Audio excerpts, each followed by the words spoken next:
Le jour suivant, les deux princes partirent avec toute leur suite. Ils arrivèrent où ils devaient camper, et ils y demeurèrent jusqu'à la nuit.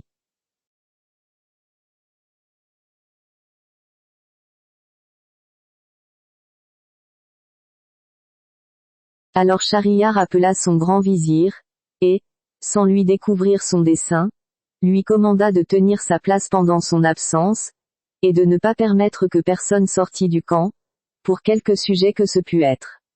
D'abord qu'il eut donné cet ordre, le roi de la Grande Tartarie et lui montèrent à cheval, passèrent incognito au travers du camp, rentrèrent dans la ville et se rendirent au palais qu'occupait Chazenan. Ils se couchèrent, et le lendemain de bon matin, ils s'allèrent placer à la même fenêtre d'où le roi de Tartarie avait vu la scène des Noirs. Ils jouirent quelque temps de la fraîcheur, car le soleil n'était pas encore levé, et, en s'entretenant, ils jetaient souvent les yeux du côté de la porte secrète. Elle s'ouvrit enfin, et, pour dire le reste en peu de mots, la sultane parut avec ses femmes et les 10 Noirs déguisés. Elle appela Massoud, et le sultan en vit plus qu'il n'en fallait pour être pleinement convaincu de sa honte et de son malheur. Ô Dieu, s'écria-t-il, quelle indignité, quelle horreur. L'épouse d'un souverain tel que moi peut-elle être capable de cette infamie? Après cela quel prince osera se vanter d'être parfaitement heureux? Ah, mon frère, poursuivit-il en embrassant le roi de Tartarie, renonçons tous deux au monde, la bonne foi en est bannie, s'il flatte d'un côté, il trahit de l'autre. Abandonnons nos états et tout l'éclat qui nous environne. Allons dans des royaumes étrangers traîner une vie obscure et cacher notre infortune. Chazenan n'approuvait pas cette résolution, mais il n'osa la combattre dans l'emportement où il voyait Schahriar.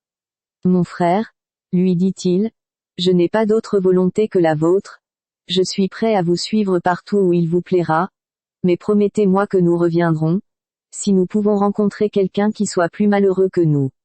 Je vous le promets, répondit le sultan, mais je doute fort que nous trouvions personne qui le puisse être. Je ne suis pas de votre sentiment là-dessus, répliqua le roi de Tartarie, peut-être même ne voyagerons-nous pas longtemps. En disant cela ils sortirent secrètement du palais, et prirent un autre chemin que celui par où ils étaient venus. Ils marchèrent tant qu'ils eurent du jour assez pour se conduire, et passèrent la première nuit sous des arbres. S'étant levés dès le point du jour, ils continuèrent leur marche jusqu'à ce qu'ils arrivèrent à une belle prairie sur le bord de la mer, où il y avait, d'espace en espace, de grands arbres fort touffus. Ils s'assirent sous un de ces arbres pour se délasser et y prendre le frais. L'infidélité des princesses leurs femmes fit le sujet de leur conversation. Il n'y avait pas longtemps qu'ils s'entretenaient, lorsqu'ils entendirent assez près d'eux un bruit horrible du côté de la mer, et un cri effroyable qui les remplit de crainte.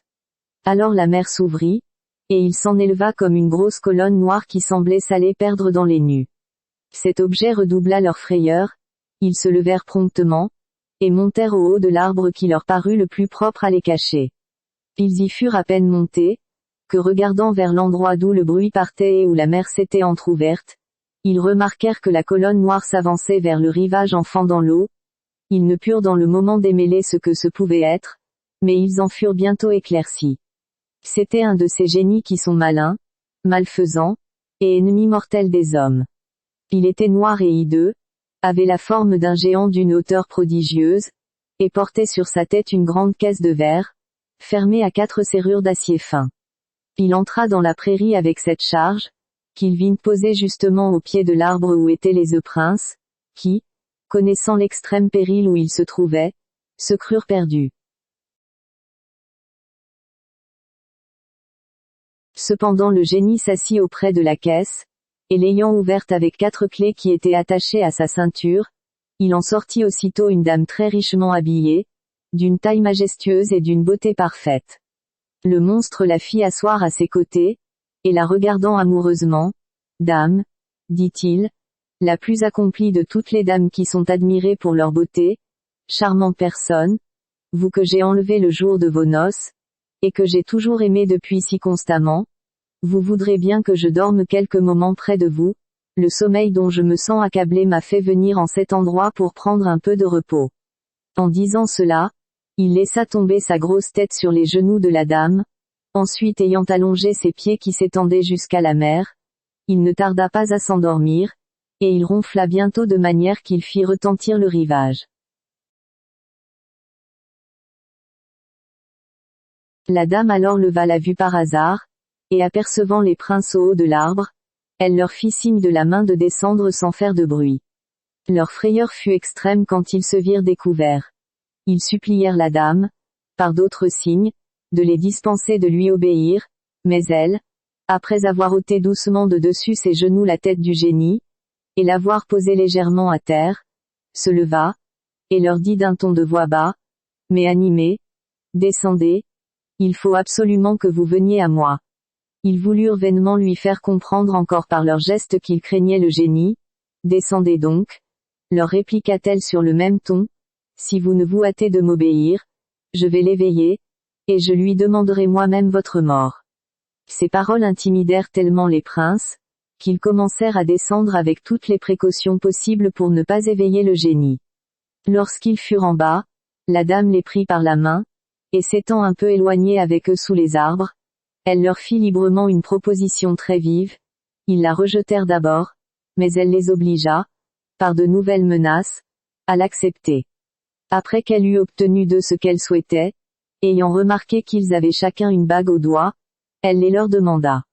Sitôt qu'elle les eut entre les mains, elle alla prendre une boîte du paquet où était sa toilette, elle en tira un fil garni d'autres bagues de toutes sortes de façons, et le leur montrant.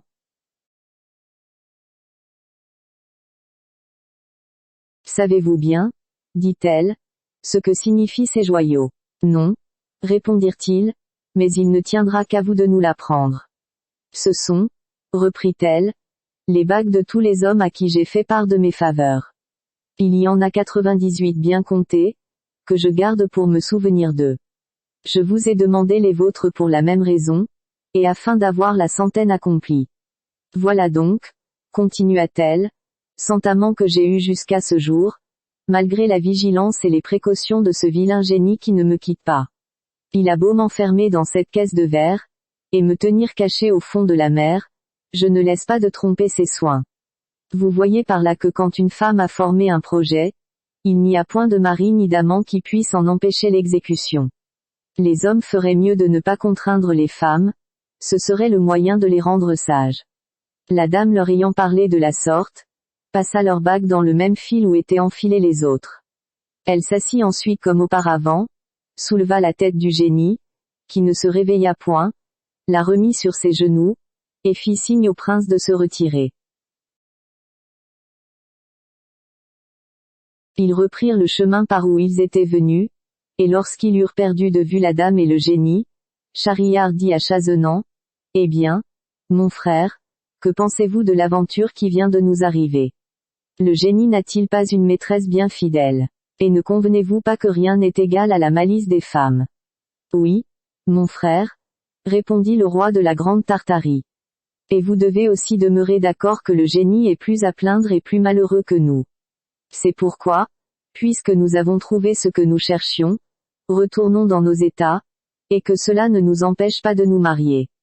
Pour moi, je sais par quel moyen je prétends que la foi qui m'est due me soit inviolablement conservée. Je ne veux pas m'expliquer présentement là-dessus, mais vous en apprendrez un jour des nouvelles, et je suis sûr que vous suivrez mon exemple. Le sultan fut de l'avis de son frère, et continuant tous deux de marcher, ils arrivèrent au camp sur la fin de la nuit du 3e jour qu'ils en étaient partis.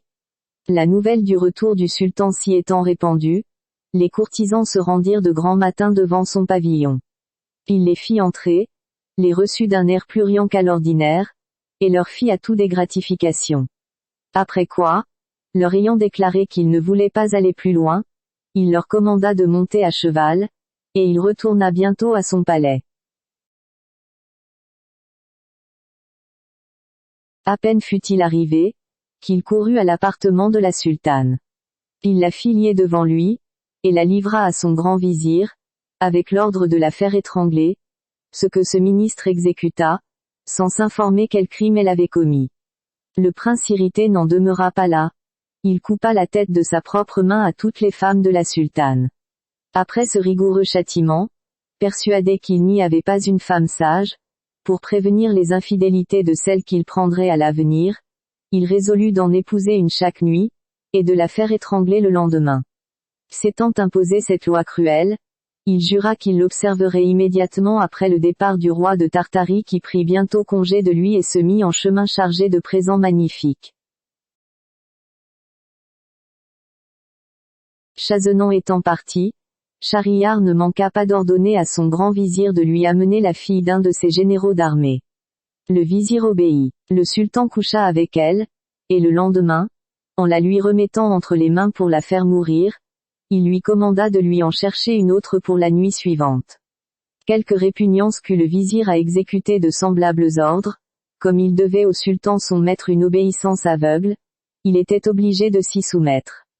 Il lui mena donc la fille d'un officier subalterne, qu'on fit aussi mourir le lendemain. Après celle-là, ce fut la fille d'un bourgeois de la capitale, et enfin chaque jour c'était une fille mariée, et une femme morte.